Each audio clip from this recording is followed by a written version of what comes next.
Olá, meu nome é Maria Alice, eu sou professora de filosofia, doutora em ética e filosofia política e eu tô aqui hoje para conversar, colocar uma pulguinha atrás da orelha de vocês, gerar uma reflexão, que essa é a ideia aqui do YouTube.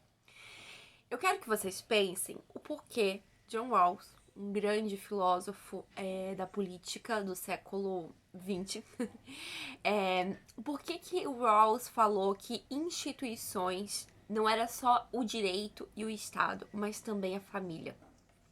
Ele não desenvolveu muito sobre isso, mas eu sempre achei isso interessante. Eu lembro que meu orientador de Lamar, José Lobato Dutra, ele sempre falava do quão interessante, do quão importante era o Rawls colocar a família enquanto instituição. Mas uma pena ele não ter desenvolvido tanto, né? É claro que tem muito material, né, para você pesquisar sobre o John Rawls, mas o que eu quero fazer aqui é iniciar uma reflexão, tá? Eu tenho trabalhado lá com a galera do Filosoflix e as aulas elas são sempre ao vivo, cada 15 dias mais ou menos, nas quartas-feiras, no Instagram, e depois fica gravada e no repositório lá do Filosoflix só tem acesso quem tá no Filosoflix. Então, se você quiser participar e saber toda essa discussão que eu tenho desenvolvido sobre justiça e as aulas sobre John Rawls, tá lá no Filosoflix. Aqui embaixo tá o link do meu site, Aulas da Maria Alice. Então a gente tem conversado, tem trabalhado sobre esse livro Justiça. Cada capítulo é pelo menos 2 aulas, né? Uma ou 2 aulas pra gente realmente esmiuçar os conceitos através do que o Sandel apresenta aqui pra gente pensar o que é justiça. E o capítulo 6 foi sobre, então, o dever das instituições, né? De lidarem com as injustiças.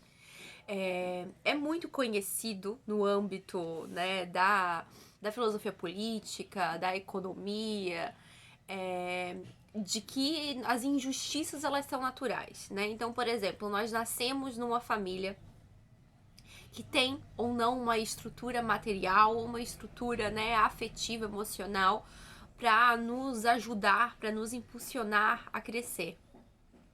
Isso é um fator determinante do sucesso. Só que como é organizada a nossa família, ou como nós nascemos, né, em que lugar, em que região do mundo, né, nós nascemos, em que condições, né, socioeconômicas está essa nossa família, nós não escolhemos, né? Então, o John Rawls diz que é uma loteria da vida. Nós nascemos e temos certos contextos e certas circunstâncias que determinam, né, como nós vamos obter sucesso. Mas elas são causas, digamos, naturais, né? Então, vamos considerar aqui que nós não escolhemos, então, onde estamos. Vamos considerar que a desigualdade, entre aspas, é uma causa natural, né? Que as pessoas nascem diferentes, com diferentes habilidades, inclusive. Não estamos falando só de desigualdades socioeconômicas, mas de desigualdade também de talentos, de como desenvolver os seus talentos e tudo mais. No entanto, para o Rawls, a questão sobre justiça não é sobre isso. Não é sobre as nossas diferenças. Esse é um fato. Agora, o negócio o que é justiça é como as instituições lidam com essas diferenças, com esses contextos, né? Com essas tantas possibilidades que nos fazem estar numa posição diferente dos outros no mundo e, portanto, que determinam o nosso sucesso. Então, o que é a matéria, o que é assunto da justiça para o Rawls é como as instituições lidam com isso. Como que a gente lida com esse fato? Então, como que o Estado vai lidar com essa desigualdade? Ele vai encarar como algo natural, então como não sendo o tema dele, ou ele vai encarar então como uma tarefa para conseguir então, né, igualar, dar mais oportunidades para aqueles que por conta da sua má sorte, da loteria da vida, não nasceu, né, com recursos que pudessem o ajudar, né? Então lembrando aqui que o que está por base é sempre que o indivíduo, né, ele não o seu mérito, ele não é próprio, não é sozinho, não é individual. Nós vivemos em sociedade Então, o trilho do seu mérito, do sucesso da sua vida é compartilhado com todo mundo, é compartilhado com quem, né, oferece oportunidade, com quem vivencia oportunidade, mas também com toda uma estrutura que tá antes desse indivíduo chegar, né, que é histórica, inclusive. Então, tendo isso em vista, Rawls quer discutir como que as instituições lidam com isso. Como que a gente vai, então, distribuir oportunidades? Como que a gente vai fazer com que todo mundo tenha autoestima, que tenha as bases do autorrespeito? Porque para ter sucesso, né, é importante as pessoas serem confiantes. E a confiança, inclusive, depende de uma estrutura, por exemplo, afetiva, né, que o ampara, de segurança. E aí que tá o ponto da reflexão de hoje. Eu acho que ter a família como instituição é muito perigoso, porque a gente pode pensar que então ela tem que estar num molde, né? Daquilo que a gente chama de uma família tradicional, conservadora, né? Não é isso. Mas que a estrutura familiar, seja ela qual for, né? Não importa quantas mães, quantos pais, se não tem mãe, se tem pai, mas tem quem é o cuidador primário, quem é que tá fazendo com que aquela estrutura familiar, né, ampare e dê condições para que o indivíduo floresça, para que o indivíduo possa desenvolver as suas habilidades. É isso que é importante. Quando a gente fala de família, a gente está falando dessa estrutura do cuidado, dessa estrutura da segurança, né? Então, não nos apeguemos aqui com o que significa família para uma parcela da população, mas sim sobre as condições em que essa estrutura familiar possui para que os indivíduos floresçam.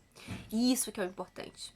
O importante não é a figura do pai e da mãe, mas é como o pai e a mãe ajuda para que esse indivíduo tenha oportunidades e tenha então bases do autorrespeito, que tenham, né, sinta-se digno de aproveitar essa oportunidade. Então, para além de estruturas materiais, que claro, o Estado e o direito também precisam cuidar, mas a família tem um tipo de alcance, né, na subjetividade do indivíduo, na formação do indivíduo, que é muito próprio. E era isso que eu queria que vocês pensassem, né, nesse dever da família enquanto instituição, mas cada instituição tem, né, seu lugar. Então o Estado tem seus deveres, o direito tem seus deveres, e a família. Como que a família pode ajudar para determinar o futuro dos indivíduos, dos cidadãos, das pessoas? E aí o que eu quero, né, que vocês percebam é que pro Rawls, um dos bens primários, uma das coisas que as pessoas precisam ter para viver bem, para viver uma vida boa e serem, inclusive, indivíduos participativos, as bases do autorrespeito, né? A autoconfiança, autocuidado. Então, e isso com certeza eu acho que a família pode proporcionar. Então, acho que o lugar da família está ali, né? Enquanto instituição, tem muito isso. A família é aquela que precisa ser a segurança afetiva, né? A estrutura emocional dos indivíduos. E às vezes a gente acaba pensando que a família ela é responsável por dar estrutura material, sobretudo.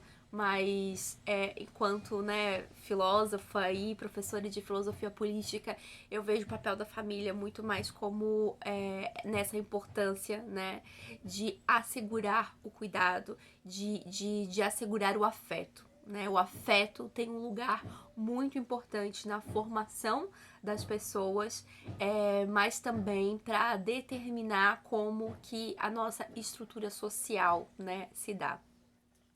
Isso é tema para um outro vídeo, mas já tenho falado um pouquinho aqui sobre a Martha Nussbaum, o quanto ela fala, né, do desenvolvimento para uma democracia é importante a gente desenvolver afetos e, por exemplo, a arte pode nos ajudar nisso, né? Então, esse é um assunto que vai estar aqui nos próximos vídeos e eu convido vocês, então, a estarem comigo também lá no Instagram e no Filosoflix pra gente discutir mais sobre esse papel das instituições para pensar a justiça, para pensar a distribuição de oportunidades e tudo mais. nessa quarta-feira, dia 7 de julho, às 7 horas ao vivo, vai ser a aula sobre ações afirmativas, sobre cotas, né? A gente vai pensar um pouco sobre isso. Se você não puder assistir ao vivo, tudo bem, porque tá tudo lá no Filosoflix. Não só vai estar a aula do capítulo 7, como todas as aulas dos capítulos anteriores, certo? Um abraço e até a próxima!